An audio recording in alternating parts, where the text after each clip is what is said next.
दोस्तों नमस्कार, मैं राम सूरत यादव। इस समय पूरे हिंदुस्तान में कहिए या अंतर्राष्ट्रीय स्तर पर भी इस समय उत्तर प्रदेश की कानून व्यवस्था को लेकर के एकदम चर्चा गर्म है। और आप सभी जानते हैं कि जिस तरीके से अतीक एवं उनके भाई अशरफ की एक तरीके से पुलिस की अभिरक्षा में हत्या हो गई, उसको लेकर के पूरे देश में एक तरीके से कानून पे बहुत बड़ा सवाल खड़ा हो गया है। और खासकर योगी सरकार पर कि इस तरीके से योगी राज में कैसे हो रहा है कि पुलिस की अभिरक्षा में दोनों भाइयों की इस तरीके से निर्मम हत्या हुई है। और उस संबंध में लेकर के पूरे देश में पूरे एक तरीके से चर्चा का माहौल बन गया है। और पूरे देश के सभी जनमानस एक तरीके से सकते में हैं कि बताइए, जब इतनी बड़ी पुलिस व्यवस्था के बीच में इस तरीके से जो है दोनों भाइयों की हत्या हो जाती है, तो आम आदमी के लिए क्या हो सकता है या आम आदमी किस तरीके से सुरक्षित अपने आप को महसूस करे। इसी बात को लेकर के पूरे देश में चर्चा का विषय एक तरीके से बना हुआ है। और खासकर उत्तर प्रदेश की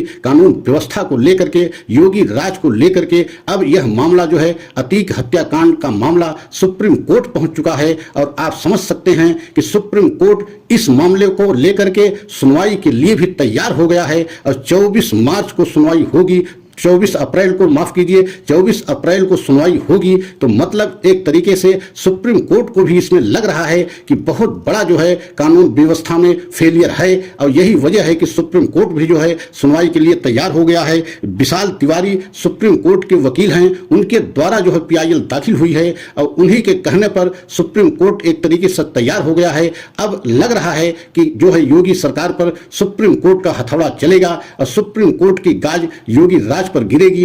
एवं पुलिस विभाग जिस तरीके से मनमानी तरीके से 2017 से लेकर के अब तक 183 इनकाउंटर लगभग हुए हैं। और सभी के विषय में एक तरीके से विशाल तिवारी ने अनुरोध किया है सुप्रीम कोर्ट से, जो है मुख्य न्यायाधीश से, कि महोदय इसमें जो 183 जो है इनकाउंटर हुए हैं वो सभी एक तरीके से संदेह के दायरे में हैं और सभी पर एक तरीके से जांच कराई जाए। और खासकर सुप्रीम कोर्ट के रिटायर्ड किसी न्यायाधीश के अध्यक्षता में जांच कराई जाए, तभी पूरा सच देश के सामने आ सकता है। और इस बात को लेकर के अब जो है सुप्रीम कोर्ट भी एकदम सख्त रुख अपना लिया है और 24 अप्रैल को एक तरीके से सुनवाई के लिए तैयार भी हो गया है। तो आप सोच सकते हैं कुछ बहुत बड़ा होने वाला है, क्योंकि सुप्रीम कोर्ट अब एकदम मन बना लिया है कि अब जो है योगी राज पर जिस तरीके से तमाम तरह के आरोप लगते रहे, वो चाहे बुलडोजर को लेकर के हो या जो है विपक्ष के नेताओं पर कार्रवाई को लेकर के हो, तो अब लग रहा है कि सुप्रीम कोर्ट जो है कोई बड़ी कार्रवाई करने के मूड में आ गया है। और ऐसे में अगर कोई बड़ी कार्रवाई होती है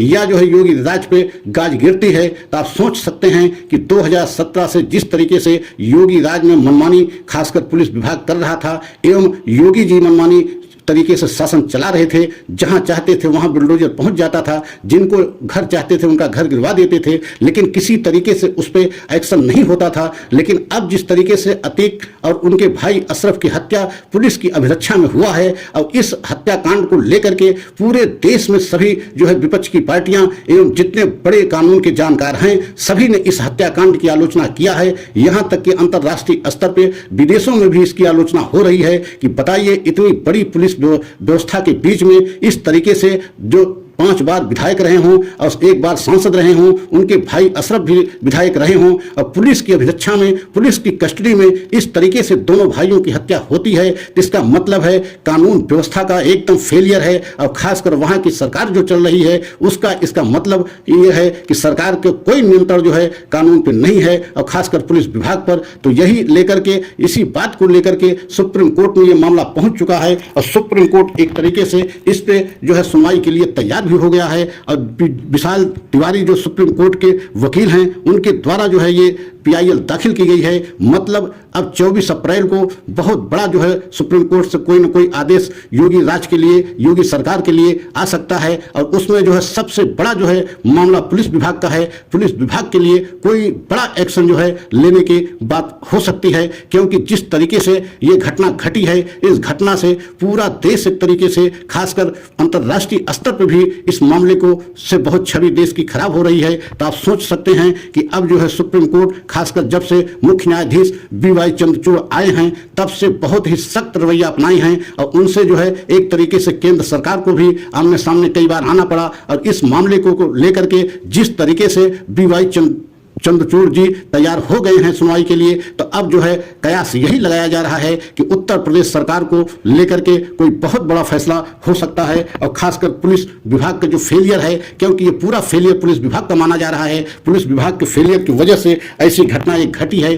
अगर पुलिस विभाग सतर्क रहा होता या सतर्कता से जो है अपनी ड्यूटी की होती, अपनी ड्यूटी को अंजाम दिया होता, तो शायद ये घटना न घटती। लेकिन इसमें सारा जो है फेलियर पुलिस विभाग का माना जा रहा है। और अब जो है सुनवाई के लिए सुप्रीम कोर्ट, माननीय सुप्रीम कोर्ट तैयार हो गया है। कोई न कोई वहां से बड़ा जो है आदेश होने वाला है, और आने वाले समय में इसका असर पूरे देश पर पड़ने वाला है। और कानून व्यवस्था को लेकर के जिस तरीके से इस समय बहुत सारे सवाल खड़े हो गए हैं, उसको ध्यान में रखते हुए सुप्रीम कोर्ट जो है कोई बहुत बड़ा एक्शन ले सकता है। तो सभी देशवासियों को यह बताते हुए कि आने वाले 24 अप्रैल को कुछ न कुछ बड़ा जो है आदेश सुप्रीम कोर्ट से हो सकता है इस अतीक हत्याकांड को लेकर के। तो अगर हमारा वीडियो अच्छा लगा हो तो लाइक, सब्सक्राइब करें एवं कमेंट के द्वारा अपनी राय अवश्य दें। अगले वीडियो की प्रतीक्षा करें। जय हिंद, जय भारत।